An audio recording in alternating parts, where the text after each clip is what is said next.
Halo semuanya, selamat datang kembali di acara Jumpa Penulis, yaitu sebuah acara yang sengaja diselenggarakan oleh Wikipedia untuk mengenal penulis lebih dalam, sekaligus memberi inspirasi dan berbagi tentang dunia menulis dan penerbit dari penulisnya langsung. Dan hari ini saya ditemani langsung oleh bintang tamu spesial yang bernama Carmila Rahmaningrum, yang biasa dipanggil Emil ya? Ya, panggil Emil kalau nggak mau panggil sayang. Iya, atau sayang aja? Iya, terserah sayangnya. Manggilnya anaknya apa nih? Mbak atau apa? Kakak? Boleh apa aja lah. Oke. Kak Emil perkenalkan, nama saya Nafisa dan untuk 30 menit ke depan saya akan memandu acara ini. Kak Emil, apa kabar Kak Emil? Ya, kabar baik alhamdulillah. Mbak apa kabar? Gimana kabarnya? Alhamdulillah. Kan asli Ciamis ya? Ya, asli Ciamis. Berarti sekarang lagi di Ciamis? Enggak, kebetulan sekarang udah kerja di Bandung, Kabupaten Bandung Barat. Oke. Oh, jadi ditugaskan di Bandung? Iya. Mana Mbak, Kak? Bandung aman? Hujan? Banjir? Hujan sih, deres banget dari pagi. Kalau boleh saya tahu sekarang lagi di mana ini? Gimana? Lagi di mana? Sekarang di rumah kalau sekarang. Tadi habis dari klinik juga gitu kan. Kebetulan kerja di klinik, jadi ya gitu deh. Oke. Jadi kesibukannya saat ini bekerja di klinik seperti itu? Iya, kebetulan jadi bidan. Oh, bidan. Jadi bidan. Jadi selain jadi penulis juga ya? Penulis juga. Nulis itu juga coba-coba sih. Belajar. Kebetulan suka nulis, jadi dan alhamdulillah ya Wikipedia sendiri itu juga ngebuka ngebuka kesempatan gitu, ngebuka kesempatan buat kita mengembangkan kesukaan kita, mengembangkan hobi kita gitu. Oke. Makasih banget loh nih. Jadi teman-teman Wikipedia perlu diketahui kalau Kak Emil ini atau Mbak Sayang ini itu adalah penulis dari buku Selaka. Iya, baru diterbitkan Desember 2020 kemarin ya? Iya, Desember awal ya kalau nggak salah. Oke. Kalau untuk Kak Emil ini sudah sudah berapa lama bergabung dengan Wikipedia? Baru kan tahu dari teman juga kan. Awal November tuh tahu dari temen. Sebelumnya juga kan diajakin tuh yang antologi esai catatan anak negeri kan. Pertamanya itu, terus kata kawan-kawan ya udah kamu bikin aja katanya gitu, kayak gitu. Soalnya emang mungkin ngelihat tulisanku yang kayak patut dibukukan mungkin ya, atau nggak tahu deh. Jadi kayak ada dorongan sama teman-teman tuh kayak ya udah bikin sekalian gitu. Terus saya coba-coba kan bikin ya coret-coret gitu. Kebetulan kan di kuliah itu kan saya kebilang sok sibuk gitu. Terus ketika mengenal dunia kerja yang kok biasa aja gitu, kok maksudnya bukan biasa aja sih, kayak kesel gitu, bosenin kan, betein gitu kan. Ya udah deh coba-coba aja bikin. Terus diterbitin lah sama temen tuh kayak nih ke ini aja, ke Wikipedia aja katanya kayak gitu. Ya udah. Sebenarnya coba. Kak Emil itu di lingkungan pertemanan Kak Emil atau di orang-orang sudah tahu ya kalau Kak Emil itu suka menulis seperti itu, sampai akhirnya mereka memberikan saran, ya udah diterbitin aja kayak gitu ya? Ya kayak gitulah pokoknya. Ya kan kalau misalkan update status tuh kayak misalkan di caption IG gitu kan. Mungkin mereka lihatnya dari Emil bikinin dong caption buat fotonya ini kayak gitu. Terus kayak ya udah sih, senang juga kalau disuruh kayak gitu tuh gitu kan. Mungkin melihatnya dari situ, jadi ya agak udah bikin aja kan. Tapi Kak menyadari, wah aku sebenarnya ada punya bakat menulis gitu. Dari kapan? Menyadari atau tidak? Enggak. Ya masih jauh lah, kalau misalkan dibilang penulis juga masih kebetulan hobi aja gitu. Kebetulan nggak jago gitu, tapi emang seneng aja kalau misalkan apa ya, menulis tuh kayak udah kebutuhan gitu. Oke. Kayak nih hari ini belum nulis gitu. Terus nulis dikit, aduh lega banget gitu sih sebenarnya. Kayak masalah bagus dan enggak gimana nanti aja deh gitu. Yang penting coret-coret aja dulu gitu kan. Oke. Dan perlu highlight ya teman-teman, menulis itu kata Kak Emil itu kebutuhan.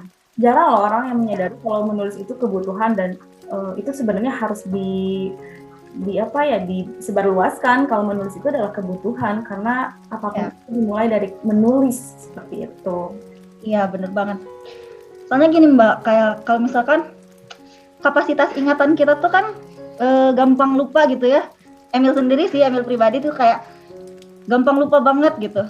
Terus ketika kita menulis, kita tuh tahu gitu apa yang kita ingat hari ini mungkin besok atau lusa kan lupa. Sementara apabila kita menulis kan besok atau lusa atau setahun 2 tahun selama bukunya atau catatannya ada ya abadi. Maka sebaik-baiknya ingatan adalah tulisan menurutku gitu Mbak. Sebaik-baiknya ingatan adalah tulisan ya? Iya. Kak Emil, mungkin teman-teman pengen tahu sosok wajah Kak Emil tuh kayak gimana sih? Oh boleh. Iya boleh. Cantik banget. Cantik banget loh ini loh teman-teman, sosok dari Armila Rahmaningrum yang biasa dipanggil Kang Emil, atau kalau nggak mau dipanggil Emil dipanggil aja sayang. Ciamis ya, Mojang berarti ya, Mojang Ciamis.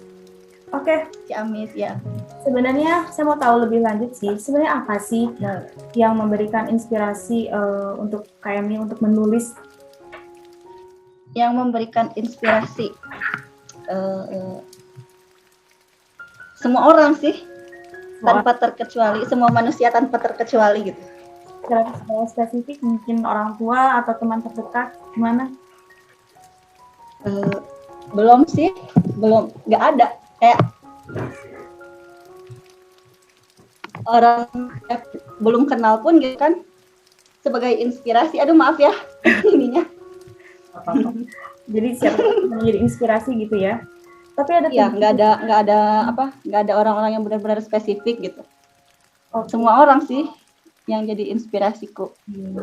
Berarti tujuan untuk menulis menurut Kak Emil sendiri, aku mau nulis karena aku mau titik-titik, aku mau ini. Kak Emil tuh kayak gimana? Ya kayak gini, aku menulis karena aku ingin ngerangkul orang-orang gitu, orang-orang yang bahkan belum kenal aku sekalipun. Karena gini ya Mbak, kalau misalkan kan buku itu tentang perjuangan hidupnya ada gitu kan, penopang yang seseorang yang ketika jatuh, kalau baca itu semoga bisa bangkit gitu, bisa bangkit dari kejatuhannya, atau barangkali bisa tidak berkecimpung dengan luka-luka gitu kan. Nah, dengan buku itu aku ingin merangkul orang-orang yang emang benar aku kenal sekalipun gitu, karena misalkan aku kan cuma punya 2 tangan nih, kalau misalkan ngerangkul semua orang kan nggak bisa gitu kan, jauh, diterpa jarak lah atau apapun alasannya gitu kan. Sementara kalau misalkan buku itu terbit, aku di sini ngezoom dengan Mbak pun, semua orang yang ada di luaran sana bisa ditopang gitu, bisa dirangkul oleh buku-buku itu gitu loh Mbak. Mulia sekali ya. Jadi saya ingin menulis, saya ingin membuat karya sebuah buku adalah karena saya ingin merangkul semua orang. Kita cuma punya 2 tangan, we cannot do anything with just 2 hands, ya kan ya? Oke. Ya gitu. Enggak, kan buku yang Mbak tulis ini bisa terbilang baru, Selaksa Oase Rasa. Ya. Coba bisa diceritakan tentang apa sih itu bukunya? Jadi ini tuh tentang persahabatan, tentang cintanya juga ada. Pokoknya tentang tentang seseorang dengan bukan tentang seseorang sih, tentang cerita juang hidup yang tak perlu redup, yang tak harus redup. Kita itu kan perjuangan hidup itu harus selalu ada gitu loh. Itu tentang lebih ke sahabat sih, lebih ke persahabatan. Berdasarkan kisah nyata atau bagaimana? Atau berdasarkan kisah teman atau bagaimana, Mbak? Enggak sih, itu enggak ada kisah, ada sebagian kisah nyata, ya kisah diambil dari diriku sendiri gitu, kisahku sendiri. Terus tapi kebanyakan dari random sih Mbak, dari temannya ada, dari orang-orang yang belum kenal. Kayak misalkan saya lihat orang nih yang belum kenal, terus gimana, yang sedang misalkan ngelamun gitu ya, aku kayak aku coba ngambil dari sudut pandangnya dia gitu sih Mbak. Nggak banyak tentangku gitu. Untuk karakter utamanya bisa diceritakan sehingga orang mungkin akan penasaran gimana sih karakter utamanya itu, gimana coba Mbak bisa diceritakan? Gimana Mbak? Untuk karakter yang ada di novel itu? Karakter utamanya, dan apa sih yang menarik dari karakter itu? Jadi karakter yang utamanya itu kayak dia tuh tipikal orang yang tidak mudah menyerah atau selalu ngambil makna di balik perkara gitu loh Mbak. Jadi singkatnya kayak husnuzon terhadap suatu peristiwa gitu loh Mbak. Sekalipun peristiwa itu sangat berat baginya gitu. Sekalipun badai menghadang, dia tetap ngambil makna dari badai itu sendiri gitu loh. Oke, berarti bisa dibilang karakter utama dalam itu kuat gitu ya Mbak, dan selalu stay positif. Ya, tegar meskipun emang jatuh tersungkur gitu loh Mbak. Pembaca juga bisa mengambil sesuatu bisa memetik sebuah pelajaran dari karakter utamanya itu ya. Iya, semoga lah. Maunya sih gitu. Tujuannya gitu, tapi kalau ini enggak, coba kasih alasan buat teman-teman semua yang nonton, kenapa sih mereka harus baca karya Mbak? Agar supaya ada keinginan untuk membaca, maksudnya ada meningkatkan kualitas membaca juga, terus literasi gitu kan. Terus yang kedua, kenapa membaca buku itu? Karena emang banyak persoalan hidup yang random banget di buku itu. Jadi kita bisa ngambil nih, kayak misalkan ada beberapa persoalan hidup dan cara penyelesaiannya. Di buku itu banyak ada juga makna akan persahabatan, bahwa memang sejatinya kita memang makhluk sosial yang nggak bisa hidup sendiri gitu loh Mbak. Terus ada juga cinta, kisah cintanya yang memang kita tidak bisa hidup tanpanya.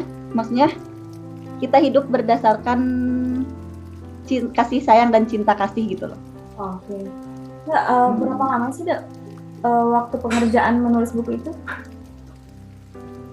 Kebetulan itu terbilangnya prematur ya Mbak. Soalnya karena emang November itu kan, awal November dikasih tahu nih ini ada penulis ada penerbit Wikipedia katanya gini kata temanku. Terus kamu mau ngisi nggak? Ya udah aku isi yang antologi esai dulu kan. Pas udah antologi esai itu coba aja nulis katanya. Nah dari situ, dari awal November lah saya mulai mengerjakan. Cara bagi waktunya, apalagi bidan kan cukup sibuk dong.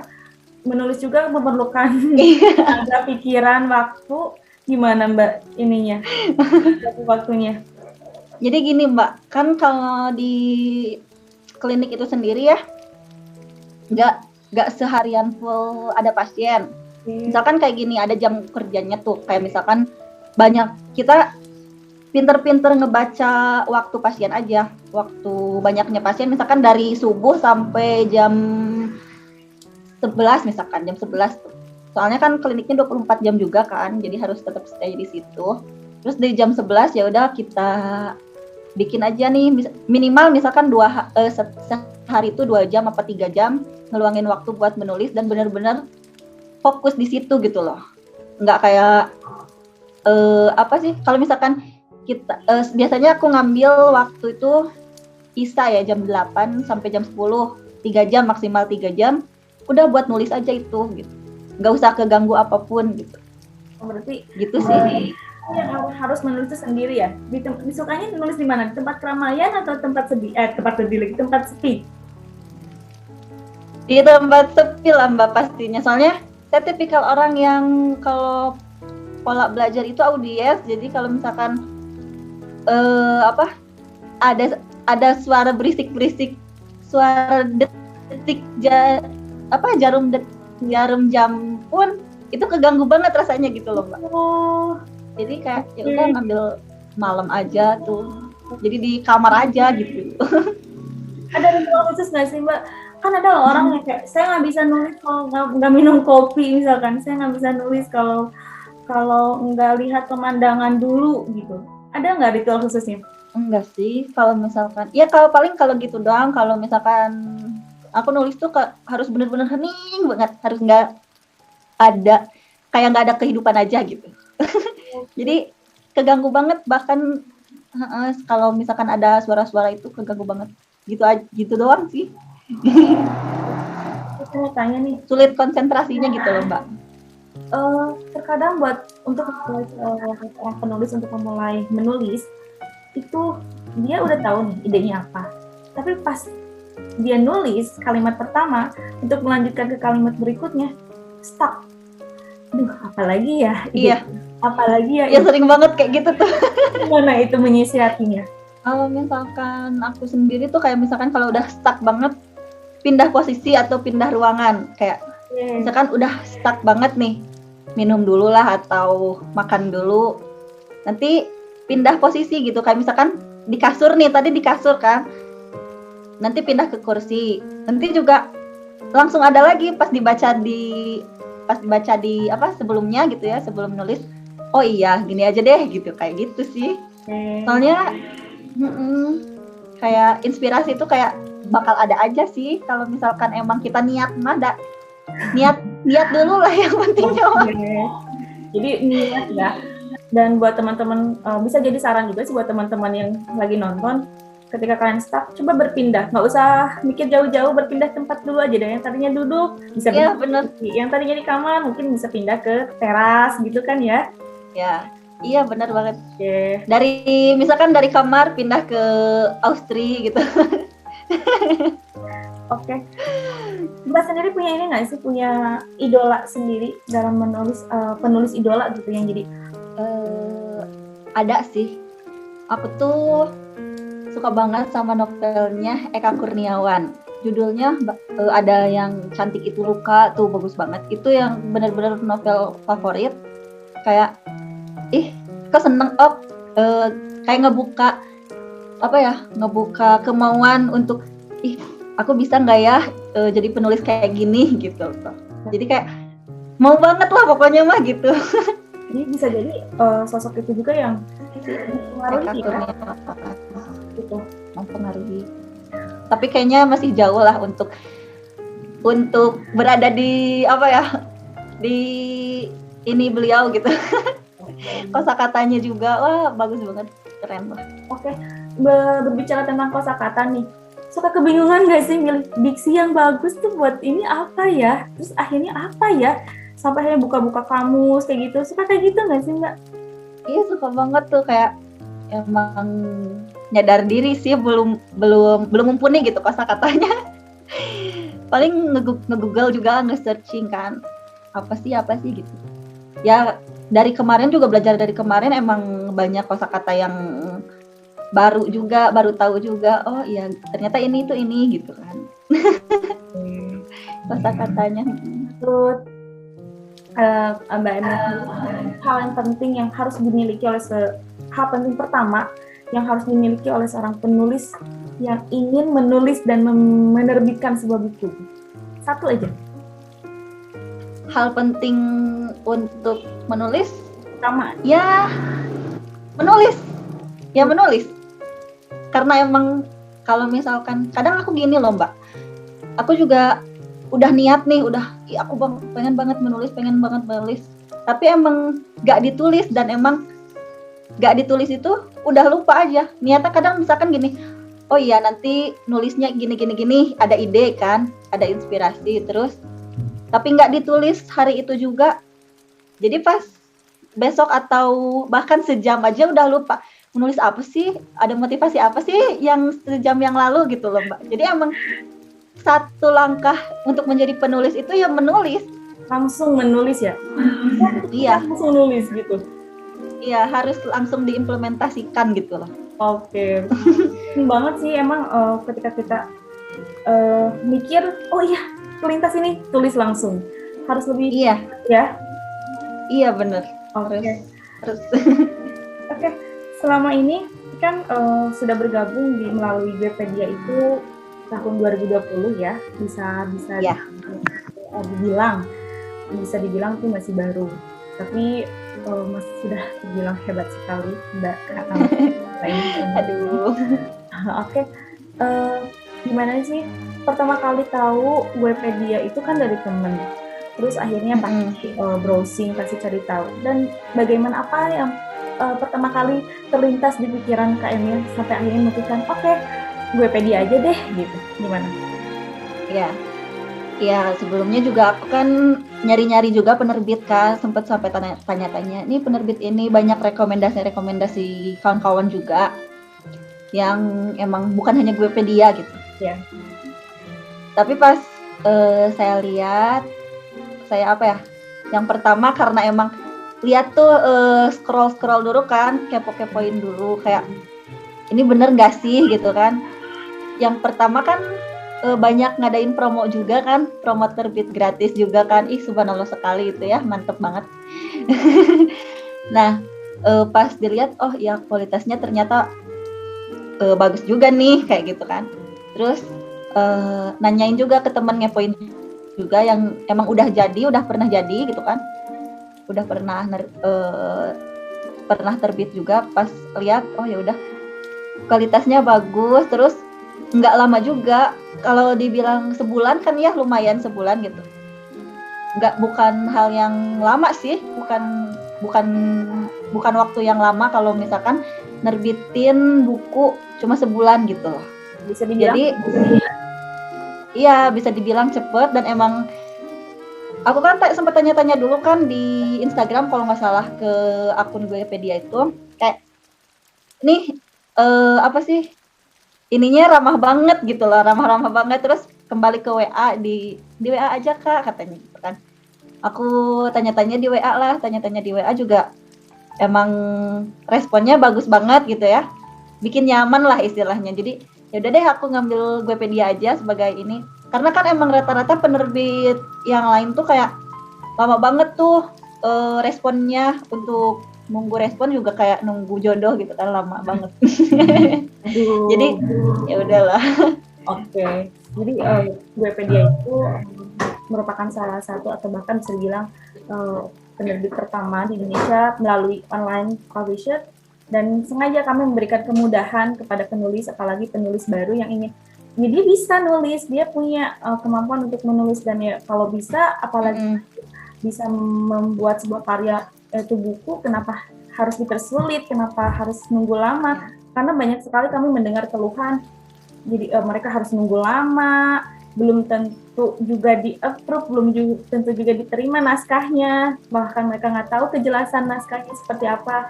Tapi kami di sini berusaha untuk bisa memfasilitasi orang-orang untuk menulis dan menerbitkan sebuah karya seperti itu. Punya saran atau apa untuk Webedia untuk kami meningkatkan kualitas kami?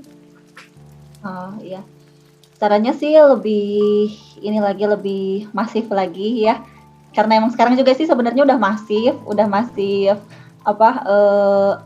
penerbitannya. Buat teman-teman yang mau baca bukunya Kak Emil ini yang berjudul Selaksa Waserasa, yang cukup menarik untuk kalian baca, bisa diorder ya Kak ya, dimana di Tokopedia dan di website Webedia tuh, bahkan nanti kita sertain link yang ada di bawah video ini seperti itu. Ya, makasih banyak loh Mbak. Terima kasih loh Kak Emil sudah meluangkan waktunya di sela-sela kesibukannya sebagai seorang bidan. Sama-sama Mbak, kembali kasih. Inspirasi juga untuk teman-teman, kalau menjadi penulis itu siapapun bisa, tidak terbatas oleh waktu, bahkan Kak Emilia dia yang cukup bisa dibilang sibuk bisa loh menerbitkan sebuah karya yang bagus seperti ini. Oke, terima kasih ya. Terima kasih atas waktunya. Sangat menarik sekali, sangat bermanfaat. Semoga teman-teman di sana semakin tergugah untuk menulis dan menerbitkan bukunya. Oke, terima kasih. Ya, kembali kasih Mbak. Salam untuk keluarga ya. Ya, salam kembali ya. Semoga selalu sehat. Oke, terima kasih.